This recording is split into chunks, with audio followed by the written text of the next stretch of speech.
Haji ni bukan repetition jongki ke jide bukan jingkran jongki hai akan jadi bukan demolition. Pika demolition kamu connection berkah extension. Until unless la notify ya ka extension. Tadaw masuk buka ni ka case ka kanam don ground han kata-kata. La dari pun man bala notify ya ka extension. Ke bagi agensi ka extension katakan long man ka vacancy. Ni ko balong man na extension nilong free. Ban exercise ban constitute dia ka division committee nak saya kan pun ground dari like nak ada hadin bala notify ban extend dia ka kat pun gijing ajing mut jong ka division committee baki ya saya tengah kapol ya saya galak ban legally kan don ground hapo po high court dia mentah ke su file back ba ajing constitute ka division committee nang aleng juga kamut bangapil ni haplong mamla namangi diki nyong parti lang tu bagi file mo ya kasi government ni kasi bagi gue ni haban juba accordingly kat kum ka nongrim ka jungi na mga sun gin sabu tarik dan labu na gamentaga bisa na ka swa bakla bisimba sa tunay da tendre kami siap notice sa barok ki partis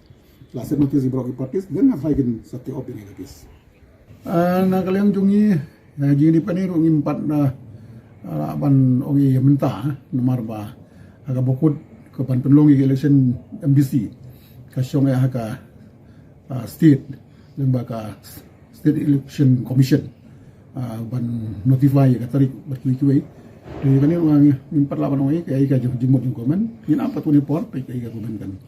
ban extend ka sya ban extend nambak lakat kum ka paragraph ban rio juga sukshitel kebaong bakatem dung MDC kan long fansnam la ban extend dubnai pada kadonga emergency baru la ban extend system la don kanu ba long impracticable in the opinion of the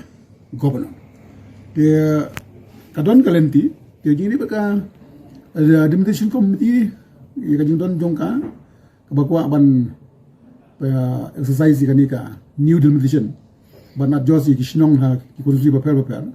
ban nilai ban balance jadi ban number of illiterate saman lagi kursi dia let's say on this ground ru kasyong pada hak main juga bala la usu deni am ba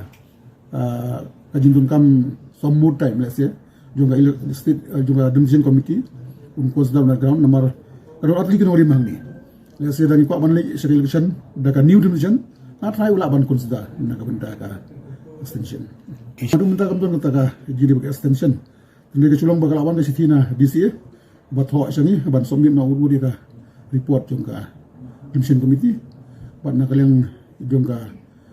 demolition committee ro kin jubab ka ni siya ka state kaling bajungi gumbolong ka demolition exercise kala ayay la more than 50%. Tenre empat laban compile ka report concrete kasilong imat ka main jong ka division committee kalong kidon kam some more time na kabantaban complete ya kanika proses di katano nga try na kalang jungi nginom ma banle nishu pa be siya ka state government rangkat baru governor